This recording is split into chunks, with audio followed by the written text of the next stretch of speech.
নমস্কার and welcome to thrash out. আজকে আমরা কথা বলবো একেন বাবু সিজন 9 পুরুলিয়ায় পাকড়াওকে নিয়ে।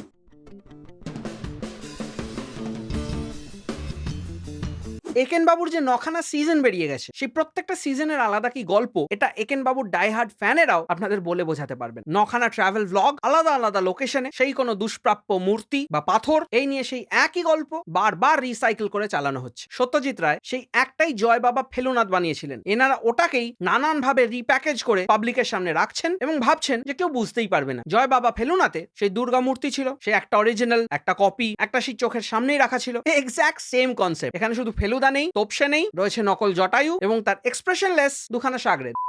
যারা সিরিজে থাকা এবং না থাকা দুটোই সমান। অনির্বাণ চক্রবর্তীর একেন বাবু ছাড়া আর একটা ক্যারেক্টারও মেমোরেবল না। না কারোর আপনার নাম মনে থাকবে, না কারোর মুখ, না কারোর অভিনয়। ও তাই বলে এটা ভাববেন না যে একেন বাবুকে আপনারা মনে রাখবেন তার মগজাস্ত্রের জন্য, ওনাকে শুধু মনে রাখবেন তার খাই খাইয়ের জন্য। এবং এই খাই খাইগুলো রাখা হয়েছে কমিক টাইমিং হিসেবে, কিন্তু সত্যি বলতে আমার জন্য এই কমিক টাইমিংটা একবারও খাটেনি। প্রত্যেকটা সাপোর্টিং ক্যারেক্টার ফরগেটেবল এবং শ্যালো, এবং কাস্টিং এক্সট্রিমলি পুয়ার। প্রত্যেকটা অ্যাক্টরের অ্যাক্টিং এ কোনো এফর্টই নেই, অ্যাবসলিউটলি জিরো এফর্ট অ্যাক্টিং। প্রত্যেককে দেখে মনে হচ্ছে তাদের বডি ল্যাঙ্গুয়েজে ল্যাদ। সবাই স্ক্রিপ্টটা পেয়েছে, জাস্ট ডায়লগ গুলো ডেলিভার করছে। 100% জব সিকিউরিটি হলে এরকমই হয়। সিরিজে একটা ক্যারেক্টার রয়েছে মহারাজ অমিয়নাথ সেন, ওনার রোলটা প্লে করেছেন স্বস্তিকা মুখার্জির কাকা। ওনার হেয়ার আর মেকআপ দেখে মনে হচ্ছিল যে ওই যে বই মেলায় নকল কবিগুরু ঘুরে বেড়ান, ওনাকে কাস্ট করলে বেটার হতো। অ্যাটলিস্ট ওনার লুকটা রিয়েল। প্রত্যেককে এক্সট্রিমলি আনকমফোর্টেবল লাগছিল, মনে হচ্ছে দাঁড় করিয়ে দিয়ে বলা হয়েছে যে এবার শুটিং করা হবে। এটা না কমেডি না ডিটেকটিভ স্টোরি, এটা একদিকে একটা পিকনিক প্রজেক্ট, আরেকদিকে এটা একটা সিরিয়াল। ডায়লগের পেছনে কোনো ভাবনা চিন্তাই নেই, শুধু রেকারিং গ্যাগস এন্ড স্টিরিওটাইপস। ডায়লগগুলো ফ্ল্যাট এবং ইম্প্যাক্টলেস। কারোর নাম সম্বুদ্ধ তো তাকে বলা হচ্ছে উদ্বুদ্ধ,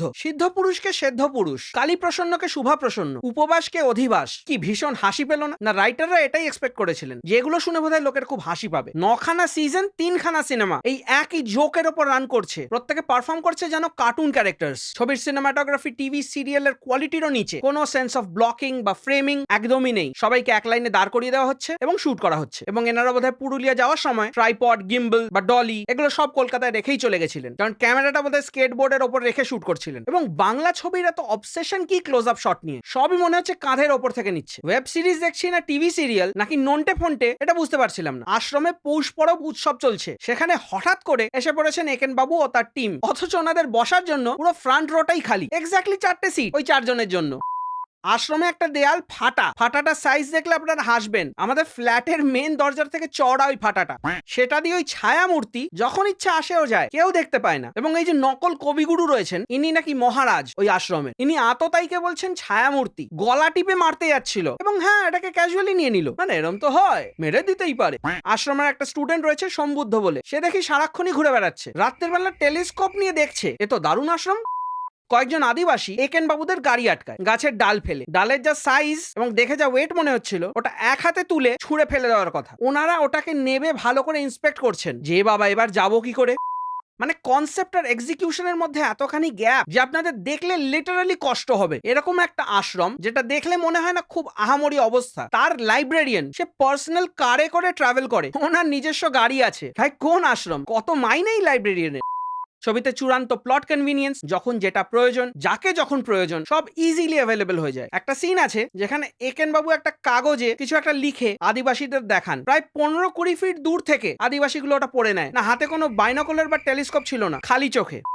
আমাকে জানতে হবে ওনারা কোন জড়িবুটি খান। এবং আমি আগেও বলেছি, আবারও বলবো, রবি উইলিয়ামসের ম্যান ফর অল সিজনস এই গানটাকে ডিরেক্টলি ট্রান্সলেট করে একেন বাবুর থিম সং বানানো কিন্তু আইনত অপরাধ। It's called plagiarism. আপনাদের কোথাও অ্যাটলিস্ট একটা ক্রেডিট দেওয়া উচিত। গানটা তো গেয়েছেন ক্যাকটাসের সিধু বাবু, ওনার শুনে মনে হয়নি। অবশ্য উনি আর কি বলবেন, বাংলা ব্যান্ডও তো কপি করে করেই চলে গেল। যদি হোটেল ক্যালিফোর্নিয়া থেকে একলা ঘর হতে পারে, তাহলে এটা নয় কেন? আমি জানি এই সিরিজটাও হয়তো অনেকেরই পছন্দ হবে, বিকজ এন্টারটেনমেন্ট ভ্যালু আছে, থাকতেই পারে। আমি না এই সিরিজে এন্টারটেনমেন্ট পেয়েছি না লজিক, যা পেয়েছি সেটা হচ্ছে হতাশা। তাই জন্য আমি একেন বাবু সিজন 9 কে 0 দিচ্ছি আউট অফ 10। এই সিরিজগুলো বানানোর আর কোনো মানে নেই। এর চেয়ে খুব ভালো ভালো ট্রাভেল ব্লগস আছে ইউটিউবে, সেগুলো দেখুন, অনেক বেশি এন্টারটেইনড হবেন। ওই 4টে বস্তা পচা জোকস, ওই রকম রোবটের মতো অ্যাক্টিং আর ওরকম ঝরঝরে তালপাতার মতো স্ক্রিন প্লে, ওই দেখে সময় নষ্ট করার সময় আমার মনে হয় অনেকেরই নেই। তো যাই হোক, এই ছিল আমার views and opinions on Eken Babu পুরুলিয়ায় পাকড়াওকে নিয়ে। আপনাদের যদি এই ভিডিওটা ভালো লেগে থাকে তাহলে একটা লাইক, শেয়ার আর সাবস্ক্রাইব করে দেবেন। আপনাদের কোনো মতামত, সাজেশন বা ওপিনিয়ন থাকলে কমেন্ট সেকশনে নিশ্চয়ই জানাবেন। You can follow me on Instagram, Twitter and Facebook. আপনারা দেখছেন থ্রাশ আওয়ার। আমি আপনাদের হোস্ট টম থ্রাশ, এবং দেখা হচ্ছে পরের ভিডিও।